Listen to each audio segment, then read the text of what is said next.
Ricky Gervais says what most of middle America has been thinking for a very long time and rips Hollywood a new one last night at the Golden Globes. Michelle Williams promotes abortion and presumably talks about how she built her career on a dead child. Ben Shapiro and his family were sadly harassed by a Holocaust denier down here in Florida, where I'm at. And also, we're going to talk about The Mandalorian and the rise of Skywalker. All that and more on this episode of Deconstructing the Culture. I am your host, Elisa Steele.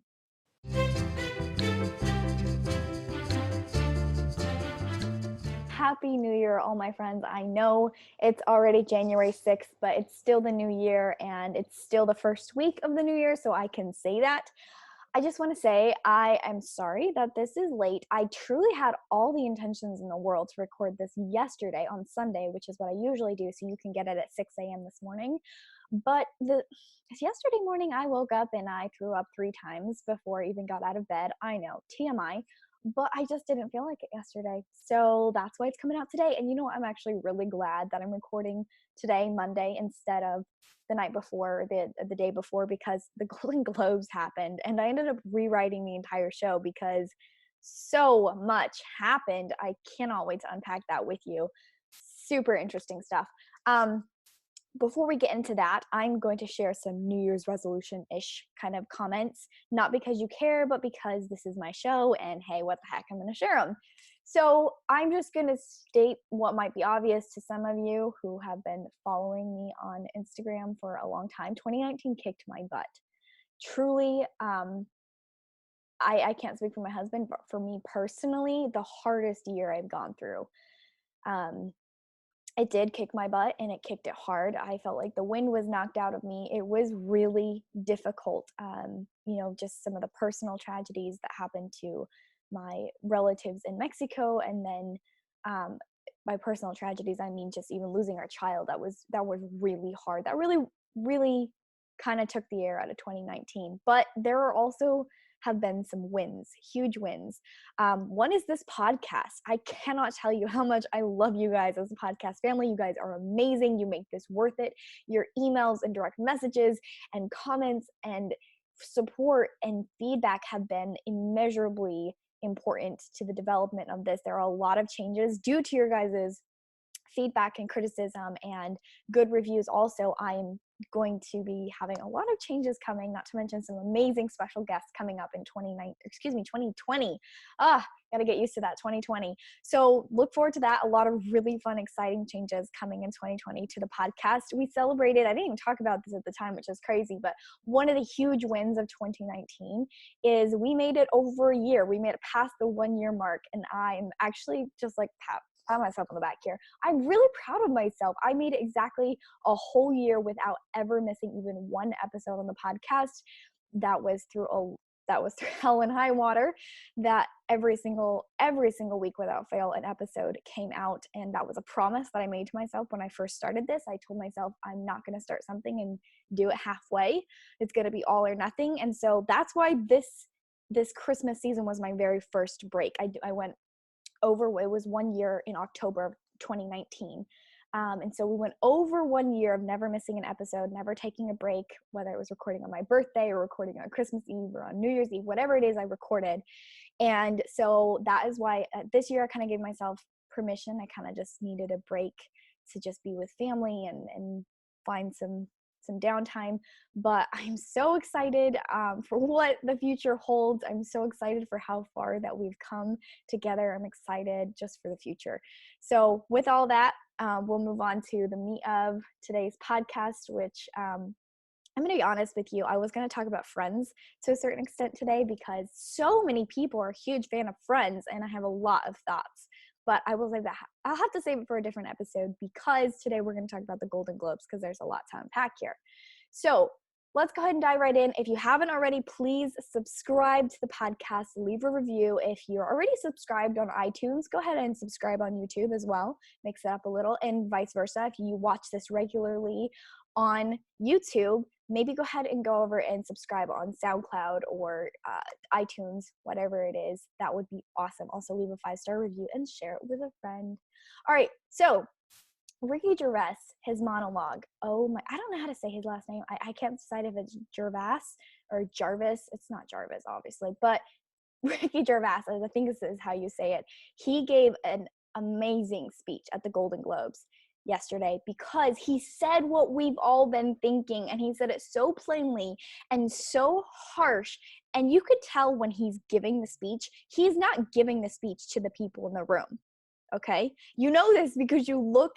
The best part of this was the camera swinging from Ricky giving his speech to the audience, who are stone faced, they are awkward, they are giving the most gruesome, just like, oh, you did not just say that, faces that are so epic to watch. My favorite, I think if I had to pick one of my favorite faces, was Tom Hanks, and he gave the best face, and it was kind of, if you're watching on YouTube, it was kind of like this. It's kind of like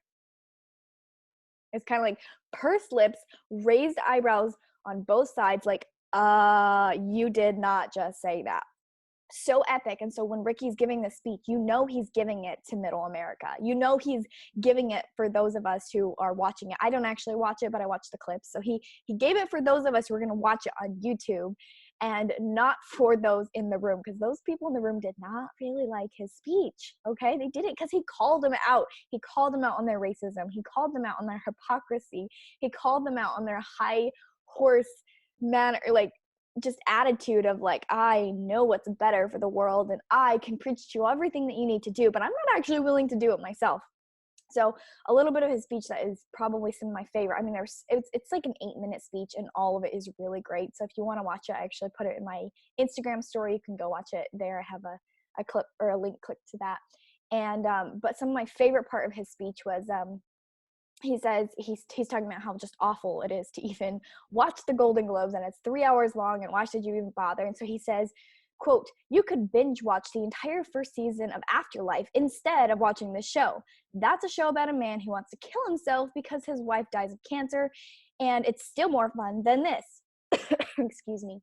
Spoiler alert, season 2 is on the way, so in the end, he obviously didn't kill himself, just like Jeffrey Epstein. Shut up, I know he's your friend, but I don't care. You had to make your own way here on your own plane, didn't you? Just epic.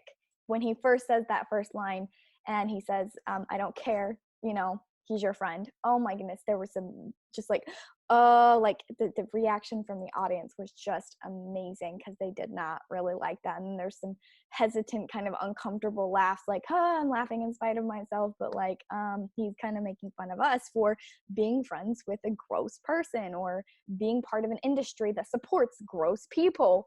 So that was just amazing. He also continued on to say, Apple TV, they roared into the TV game with The Morning Show, a superb drama about the importance of dignity and doing the right thing, made by a company that runs sweatshops in China. Well, you say that you're woke, but the companies you work for in China, unbelievable. Apple, Amazon, Disney. If ISIS started a streaming service, you'd all call your agent, wouldn't you? So if you do win an award tonight, this is my favorite part, guys, and the most zinger, like mic drop part, he says, and of course no one listens to him, but at the end of this, he says, so if you do win an award tonight, don't use it as a platform to make a political speech. You're in no position to lecture the public about anything. You know nothing about the real world. Most of you spent less time in school than Greta Thunberg. So if you win, come up, accept your little award, thank your agent and your God, and bleep off, okay? And he ends the speech like that, and it is epic.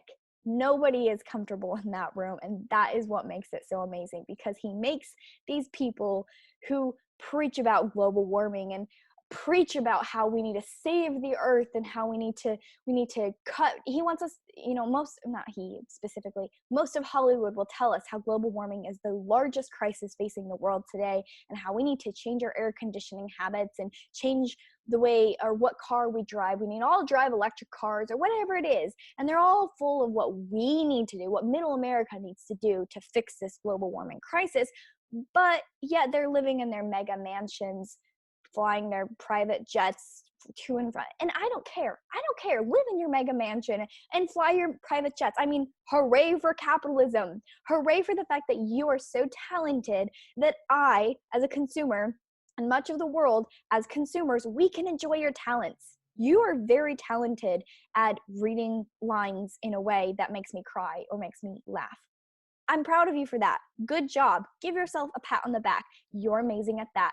It doesn't mean I care what you have to say about politics or about global warming. It doesn't make you a moral authority over the rest of the world and how the world is run or how I turn my air conditioning on and off or what car I drive simply because you are talented at reading lines other people write for you. You're talented in that. Congratulations. It doesn't mean anything else in the rest of the world. And you know what? They do live in a bubble, and they do continue on to pretend like they are superior for the talents that they have. And that is what makes this so hilarious is Ricky said everything we've all wanted to say directly to their faces, and it was hilarious because if he had just recorded the speech at his home in his living room, it wouldn't have been as funny. We would have agreed with him and been like, cool, bro. But what made it amazing is he put this group of Hollywood elites in a glass bubble room that we got to look into and watch their face as they were forced to listen to what we all think of them. That is what made this so epic, okay? It was just amazing. Like I said, go watch the speech. I have it in my Instagram story. Now, obviously, Joaquin Phoenix, he's the main actor from the Joker movie, which I need to finish watching. I started it, but it felt really dark, and I wasn't like, you know, like if you need to watch a darker movie, a more serious movie, you have to watch it at like a certain time of day, like whatever, when you can like watch something else after and like do your own, move on with your day. Well, I was trying to watch it at night, and I was like, I don't really want to watch this right before I go to bed. I don't want to be thinking about this. So all that to say, he did an amazing job in the part of the Joker that I watched, and he got an award for it. Well done. He's an awkward dude. My goodness. I thought it was all acting in the Joker. Apparently, he's just an awkward person. He legitimately looks like he's on drugs or intoxicated while he's giving a speech. And I felt awkward for him watching him give his speech. And of course, for the leftist he's talking about global warming and yada yada. But then at the end of it, Phoenix also comments on the hypocrisy of the left in a short little part before he awkwardly walks off the stage. He says, "It's great to vote, but sometimes we have to take that responsibility on ourselves and make changes and sacrifice in our own lives. We don't have to take private jets to Palm Springs for the awards," which is so true. He's doing it in his own awkward, small way, maybe not quite as fierce as Ricky did it, but he is speaking this, he is pointing out this to all of Hollywood saying, hey, all of you are here talking about Australia and global warming, but why are you taking private jets back and forth? And if you really care so much, wouldn't you change and ride coach in an airplane? Like, again, I don't care if they take their private planes back and forth. That's great. All I'm saying is get off your high horse. Don't tell the rest of the world that they need to drive a different vehicle and not fly at all, or whatever it is that they're demanding for change in global warming, but not even bend a little bit in their lifestyles to accommodate what they're preaching. That's all I'm saying. So let's talk about Michelle Williams now. Michelle Williams, she gets up there and she receives her little time on stage to talk about what she wants to talk about. And of course, she doesn't take Ricky's advice not to talk about, politics. She totally goes, bulldozes right past that, which whatever, that's fine. But she decides to talk about abortion because this is the left's golden calf. This is Hollywood's golden calf, which is abortion. And she said some really chilling things that I not only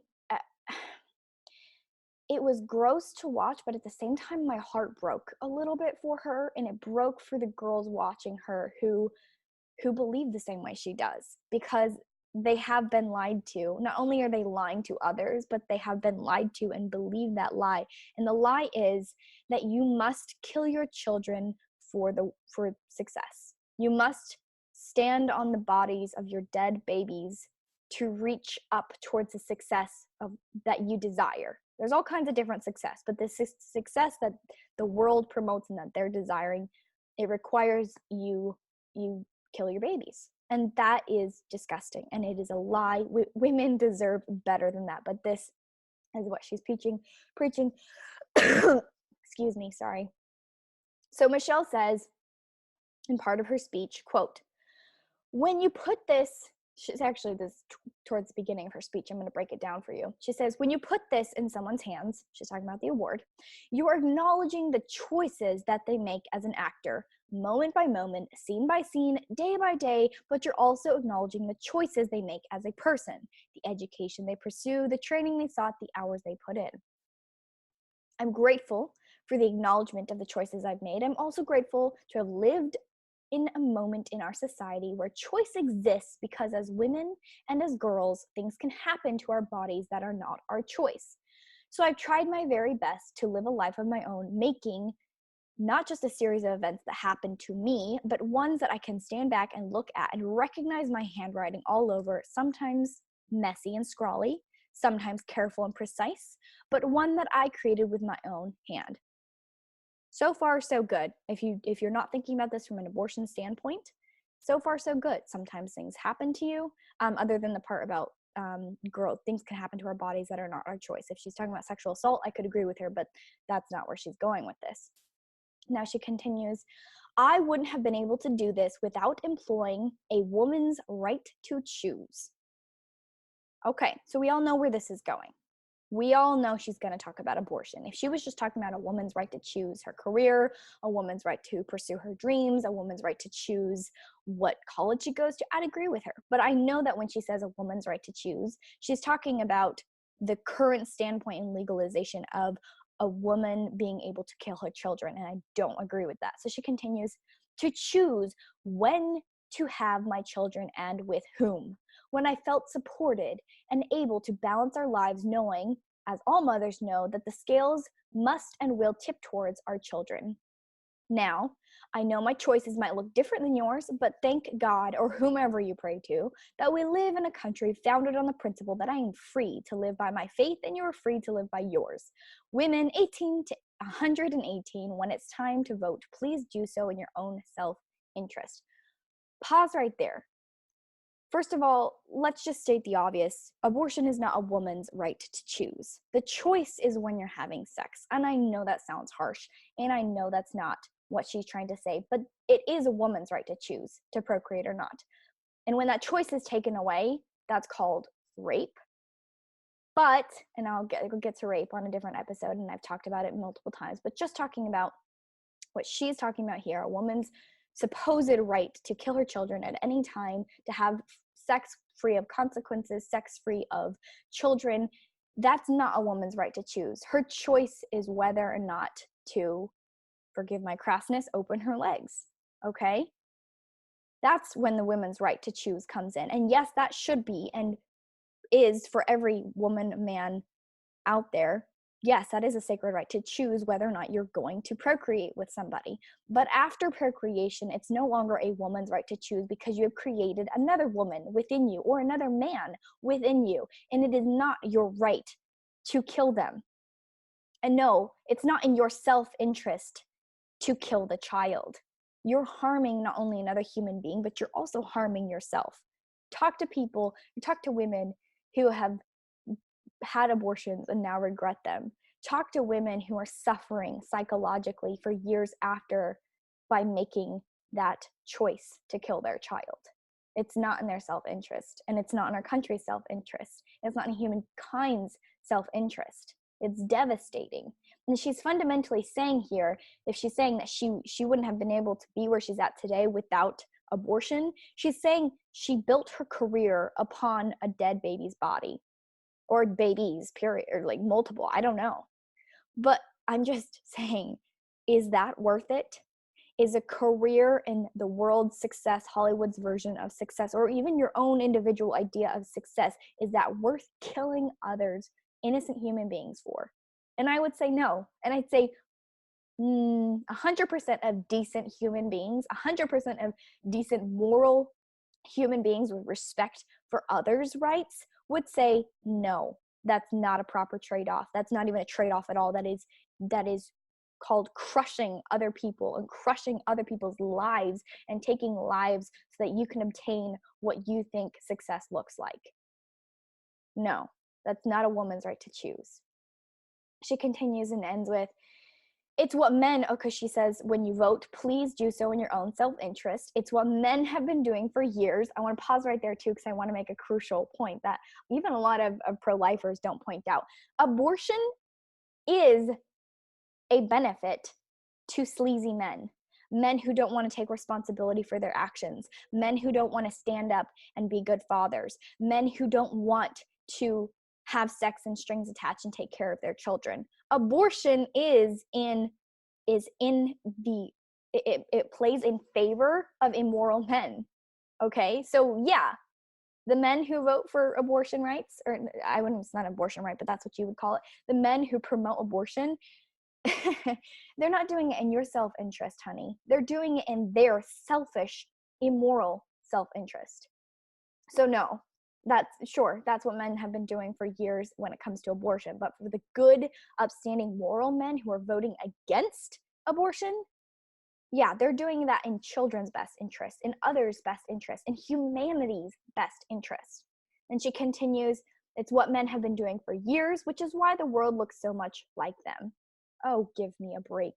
Good, upstanding, moral men are trying to get rid of abortion because they know that sacrificing and standing up and doing the right thing if they got someone pregnant is the right thing to do. And it is not necessarily, it's not in their best interest potentially if they're thinking selfish, if they're thinking, what do I want in this moment, or they're doing it because they know what's right.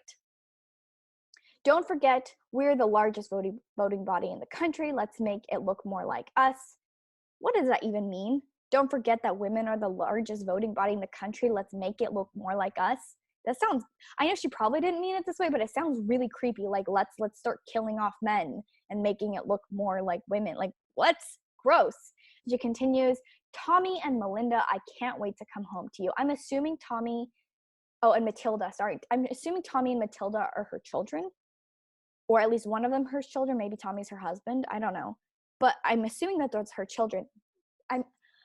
I know this is not what's going through her head, but as someone watching this speech, I'm thinking, wow, you were just telling the world and your children, by the way, I killed a child, or children, plural, to stand up here on this stage. And it was worth it to me. And that's gross for her to say that. And then she's saying to her children, oh, but don't worry, I didn't kill you. I killed your brother, sister, but I didn't kill you, so I can't wait to get home to you. But hey, just so you know, Tommy and Matilda, if you were in my way and you did happen at a time that I felt like was inconvenient to me or would mess up my perfect career, my ideas, success, I would have killed you too. So can't wait to get home to you, but just so you know, you are disposable and I would have killed you if you got in the way. Gross, nasty, immoral, terrible. And I just feel horrible that so many women have fallen into this disgusting part where they believe the lie. Don't believe the lie, okay? All right, so I spent a little much more time on that than I had planned on. Something I thought was funny, Shapiro mentioned that Michelle's dress looked like a trash bag, which I thought was funny because it kind of does. But then again, I'm not a fan of what most Hollywood women wear because it's almost as tasteless as their political speeches. But speaking of Shapiro, something I just wanted to mention briefly is over break, I did go to SAS, which is Student Action Summit with Turning Point USA, which is super great. Thank you. Huge thank you to Turning Point USA for inviting me to that lovely conference. I so enjoyed so many of the speakers. I enjoyed, shout out to you guys if I met you there. I got to meet so many Conservative Babes Tribe members who are amazing. I literally cannot tell you, you guys make it so worth it when I get to talk to you and put faces to your names and your stories. And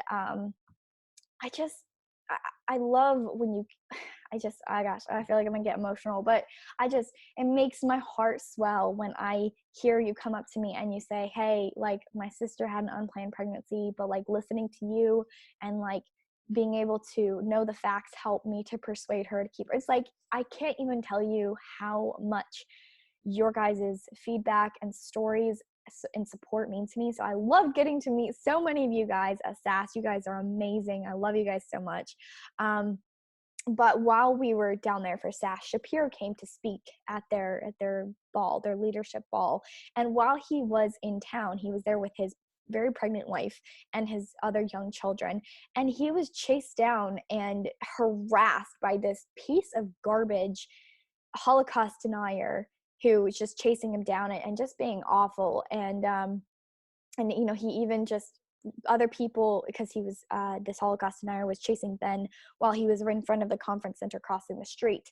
And he says something to or some other people around him were just like, hey, he's with his family, he's with his kids, give him a break. And he just makes this disgusting comment at the end of the video that was posted by Blaze TV, and he says, I guess it's just like the Palestinians using human shields, right? Just a disgusting piece of trash. I'm not even going to mention his name because I don't think it's worth it to promote his name, because he's just a disgusting piece of trash. But Ben, I'm sorry that you had to go through that. That was awful. Just yeah, I can't believe the hatred from the left. I just feel like, yeah, there are some crazies on the right, but I don't feel like it really matches the hatred and disgustingness that the left will go to be honest with you. But while I was at SAS, got to meet Donald Trump Jr., which was great. Got to have some conversations with a lot of different amazing people. Um, Something that I think is interesting is during Shapiro's speech, and I get this, I think this every time. It doesn't matter where I'm at, if it's Turning Point USA event, or if it's a YAF, Young America Foundation event, or FEE, whatever young event I'm at, students get up to ask questions, and I just have to say, I am not sorry if I hurt your feelings right now. If you were this person and you get up to ask a quote question, but it's not a question at all, you just get up there so you can hold the mic and tell your sob story about how you were victimized on campus, like, that's great. There's a time and a place for you to share your story about how you were shut down on your college campus, or how you were unfairly bullied, or whatever it is. Like, that's great. But the time to ask a question is the time to ask a question, not to tell your sob story. And the worst question, oh my gosh, the worst question ever was when Shapiro was speaking at the leadership ball. These three punk kids get up there and they're like, we have a question for you. The three of us would like to know if we can shake your hand, or something like that. And then they go up there next to the stage, because of course Shapiro's like, yeah, sure. And then he's like, but that's not really a question, so let's take a different question. And so these three kids go up there and they fake a question so they can get up there. And they start trying to take a selfie with Ben, which was super annoying. I hope it didn't turn out, because you annoyed the crap out of everybody at that ball who went to hear actually good questions answered, and just excuse me, proceeded to annoy everybody, including, I would venture to say, potentially even Shapiro. But speaking of fake and fake questions, I was really hesitant to say this, but I'm just going to say it anyways. I very frequently, at Turning Point events or at YAF events or whatever, even just in the open world, I get to meet people who are so-called influencers. And I say influencer with quotation marks, air quotes, because I don't like that term at all. I think it's so pretentious to call yourself an influencer. I truly despise that term, to call yourself an influencer, because here's the truth. Each and every single person on this planet is an influencer. We all influence others. And you know what? Having a page where you post memes and you have a huge following, sure, that's great that you can reach a lot of people. But who are you actually influencing? And that's what I want to ask. And the reason why I bring this up is because there are a few people, not naming names, that I have met who call themselves influencers, and they have a significant following. But when you meet them in person, they have what I call is shifty eye syndrome, where they won't, and I've heard this from other people too, tell me their stories of meeting these various people, and these supposed influencers won't look you directly in the eye. They're like, while constantly looking around you, behind you. It's very disrespectful. And I ask myself, who are these people actually influencing? Because if they're just online posting memes or whatever it is that they post, but they're not reaching people on a real core level, they're not willing to have a real conversation and make eye contact with you and share a heart-to-heart conversation, or maybe you don't have time to do that. Maybe you're a rush into the bathroom. You really got to use the bathroom. You can always find time or find a way to come across as a genuine human being who cares about others if you try. But if you don't care and you have all the time in the world and you're just making kind of small chat while not looking anyone in the eye, I don't think you're influencing many people. And when you are influencing, what is your influence? Is your influence kindness? Is your influence caring? Is your influence genuine? I would say no. So all that to say is, and I think my bottom line at this is not to bash on people who call themselves influencers, or not to bash on people who have big platforms, because there are a lot of people out there I admire who have big platforms or even small platforms, and they use it for good and they really do influence people, which I think all of us could do. But what I would say is, it doesn't matter if you have 100 followers or 100,000 followers.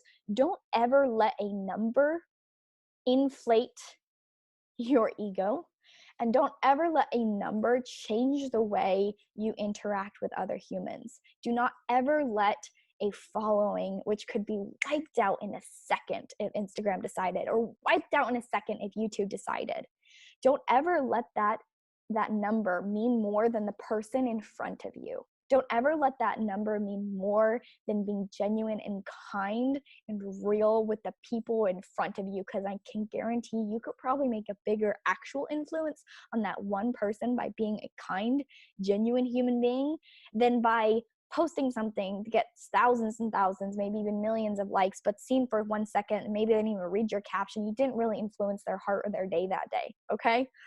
Anyways, I didn't mean to talk about that, but we're going to go ahead and finish up. I'm actually over time already. I'm just so enthusiastic about being back here in 2020. I'm really excited for this next year and excited for the podcast, and got so much to cover. So, excuse me. I'm going to actually, I know I said I would talk about Mandalorian and Rise of Skywalker. God, I don't have a lot of time. I'll make it short. Okay, so basically, Rise of Skywalker, it was definitely not a great standalone movie. You couldn't like watch it by itself and be like, wow, this is great. It was really just about trying to tie up the previous movies. I don't like any of the previous Star Wars movies. I've only ever watched them one time because I thought they sucked.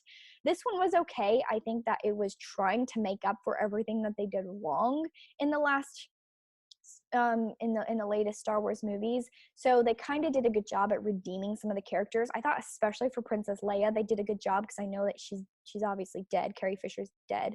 I think that's her name. Yeah. And so they did a really good job, because I can tell that they were probably working with a lot of previously recorded stuff, and probably weren't able to do, I'm guessing, any real footage for this movie with her before she died. So I thought they did a really good job at actually making her feel like a full character and redeeming her character, as well as most of the other characters. I thought they did a decent job. I wouldn't watch this movie again. Probably wouldn't watch this movie again. But I thought it did a decent job at making all the crappy decisions they made before and trying to apologize for them, while trying to fix everyone's reputation and close it. To me, there were a lot of really great warm and fuzzy throwbacks to the original Star Wars, the ones that I grew up on. They gave you the warm and fuzzy feelings, like, yay, bringing back old characters, or yay, making them better. So that was cool. But I mean, honestly, their new characters that they brought in are, for the most part, boring. The only thing that really, really surprised me, and I thought was like, wow, okay, that finally fixes some things, is, spoiler alert, obviously, is they made Rey the granddaughter of Emperor Palpatine, which I thought was brilliant. That totally makes sense. It totally brings it together finally, and makes sense as to why she is powerful. So that was my idea on that. The Mandalorian I did watch while I was on break as well. I thought it was so charming. I would watch The Mandalorian again, which is more than I can say for all the other Star Wars that they recently come out with in the last few years. Mandalorian was very charming. Baby Yoda is adorable. If any of y'all want to send me a cute plush Baby Yoda, feel free to. I don't know what I'll do with it, but it's cute. And I'm really looking forward to season 2 coming out. I wish that they'd come out with it sooner than this next fall, but I'm happy that they're doing something good with Star Wars, because finally, this is probably what they should have done in the beginning, is actually just start fresh with new characters and make it entertaining. Plus, I loved a lot of the humor they put in there. There was a throwback in Mandalorian, just making fun of stormtroopers and their terrible aim. So in all, I thought it was charming. I'd totally watch it again, and I'm looking forward to season 2. All right. Now, I do have a great story treating pets like humans, but I'll skip that and go over that next week. We're going to end with good in the world. This is actually a very different good in the world than I've previously ever done, but I feel like this is important. And it's a very well written piece by Andrew Clavin. So I'm going to read you a couple of snippets from it. And Andrew writes, after a long lifetime of following the news, I can't help but being struck by how good it all is. Stock markets are soaring, jobs are abundant, shoppers with money to spend. The Saturday before Christmas was the country's best retail day ever, as in ever. And while journalists and other Democrats continually predict disaster overseas and the ISIS caliphate has been erased, terrorists are being blown up, and trade deals are being made with a major war or being made without a major war or depression in sight. Sure, there are the usual crises, tragedies, long-term problems that are still going on. He says, we ain't in heaven yet. Still, on this corner of the earth, life seems unusually good. So I just want to pause there. He goes on to talk about how the rest of, if you read the New York Times or if you read a lot of left-wing news sites, that you're going to see a lot of bad news and you're going to see a lot of complaining and a lot of moaning. And he talks about how the reason why is because we're kind of addicted to bad news. Good news doesn't make an impression.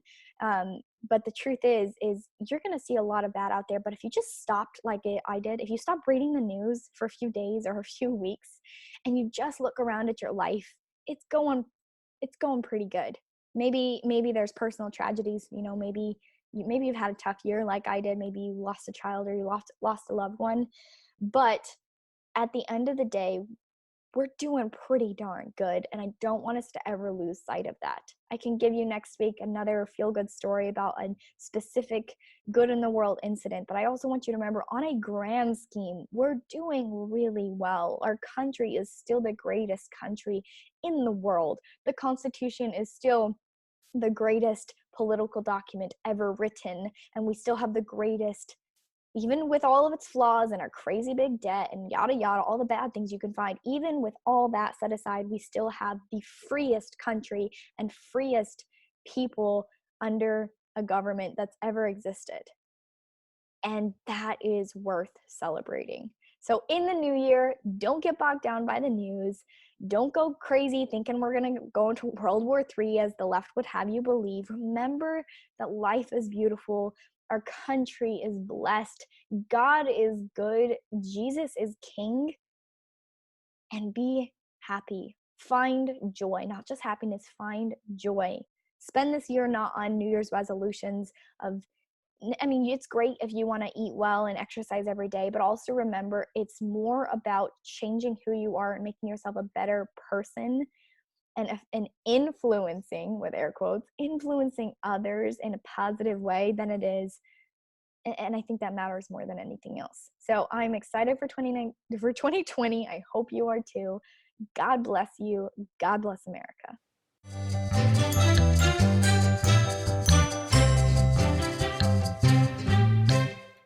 Hey friend, wow, you finished this video. I'm so happy right now. Thanks for listening to me talk for so long. You're amazing. You're almost done, but not quite yet. Go ahead and subscribe on YouTube, iTunes, iCloud, that's not even a thing. I meant to say iTunes, SoundCloud. That, I got I in sound, yeah. Anyways, go subscribe wherever you listen to them and get your podcast and your YouTube videos, whatever it is, schmazzy. If you want more, go ahead and go to Instagram, where I'm sharing all kinds of stuff on my Instagram live and Instagram stories. And then on Facebook, if you want a lot more content, I share all kinds of videos and articles and fun stuff like that to keep you in the loop all the time throughout the whole week. You don't have to wait for my podcast. Once a week, you can always stay caught up with me daily on Instagram, Facebook, and Twitter. All right, see you soon.